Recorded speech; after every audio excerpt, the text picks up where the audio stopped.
मैंने एक बात पहले कथा में कही थी, आज फिर कहते हैं। कार देखकर कभी अपने घर की बहू मत लाना। कार देखकर बहू को लेकर मत आना। अगर घर में बहू को लेकर आना तो संस्कार देखकर लेकर आना कि ये संस्कारवान है कि नहीं है, ये आदर करेगी कि नहीं करेगी, सम्मान करेगी नहीं करेगी, सत्कार करेगी कि नहीं करेगी। कार देखकर ना लाइए, संस्कार देखकर। धनवान और गुणवान दोनों में अंतर होता है। धनवान जो होता है वो झुकने को तैयार नहीं होता, और गुणवान जो होता है वो एक बार अगर किसी ने कह दिया कि प्रणाम कर लो, एक बार किसी ने कह दिया नमन कर लो, एक बार किसी ने कह दिया कि आदर कर लो, तो वो आदर कर लेता है। गुणवान गुणवान होता है, धनवान धनवान होता है। ढीले कम कर दो। धनवान धनवान होता है और गुणवान गुणवान। एक आदर का क्रम। भले आपके पास में संपदा हो, भले आपके पास में वैभव हो, भले आपके पास में प्रतिष्ठा हो, भले आपके पास में कुर्सी का पद हो, परंतु उसकी एक गरिमा आपके भीतर होना चाहिए। एक गरिमा आपके भीतर होना चाहिए।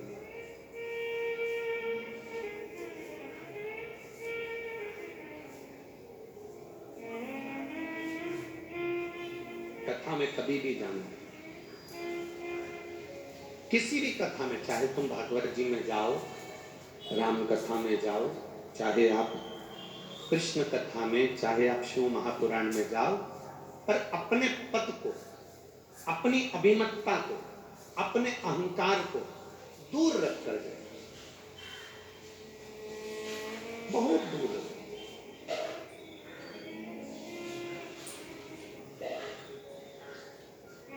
सत्संग में और शमशान में निमंत्रण नहीं भेजा गया। शमशान से भी कोई निमंत्रण नहीं आएगा कि आप लेकर इसको शमशान तक मुर्दे को आइए। सत्संग से भी कोई निमंत्रण नहीं आएगा कि आप कथा में आकर बैठिए।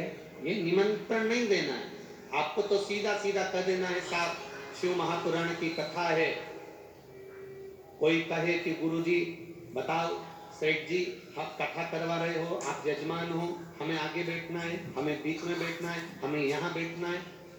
कथा का एक नियम होना चाहिए, कितना भी पहचान वाला आए और किसी का भी अगर फोन आए कि आपके नगर में कथा हो रही है, आपके क्षेत्र में कथा हो रही है, हमको आना है, हमको पहुंचना है, उस जगह पर कथा की समिति हो, कथा का आयोजक हो, कथा का यजमान हो, उसको हाथ जोड़कर कह देना चाहिए, पहले आना और पहले बैठ जाना, पहले आना और पहले पा लेना। ये तुम्हारे भीतर का भाव होना चाहिए।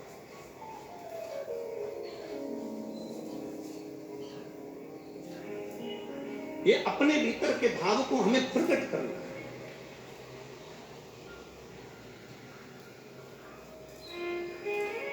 किसी को निमंत्रण ना देते हुए बस इतना निमंत्रण जरूर दो कि ये सत्संग है, ये शिव पुराण है, ये राम कथा है, ये भगवान का भजन है, अब इसमें आओ, बैठो और अपने जीवन को सार्थक बनाओ, आओ बैठो और अपनी जिंदगी को आनंदित करिए। ये आपके ऊपर है कि आप कहां बैठे।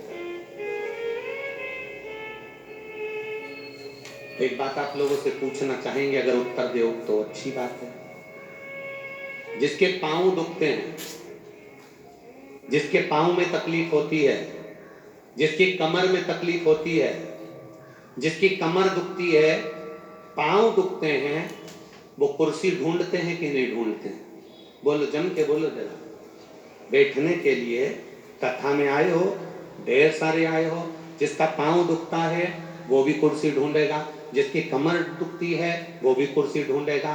कमर दुख रही है, पांव दुख रहे हैं, तो आपने कुर्सी ढूंढी, कुर्सी नहीं मिली तो कोई दीवार मिल जाए तो उससे टिक जाऊं, दीवार नहीं मिली तो ईंट मिल जाए उस पर बैठ जाऊं, कोई ऊंचा सा स्थान मिल जाए उस पर बैठ जाऊं, टेबल मिल जाए उस पर बैठ जाऊं, कुर्सी मिल जाए उस पर बैठ जाऊं, कोई खड़ा है उसका सहारा मिल जाए, खंबा मिल जाए, कोई टेबल मिल जाए, कोई बैरिकेड मिल जाए उस पर बैठ जाऊं। मतलब कमर में अगर दुख रहा है, कमर दुख रही है, घुटना दुख रहा है, तो तुम कुर्सी ढूंढते हो, टेका ढूंढते हो, दीवार ढूंढते हो।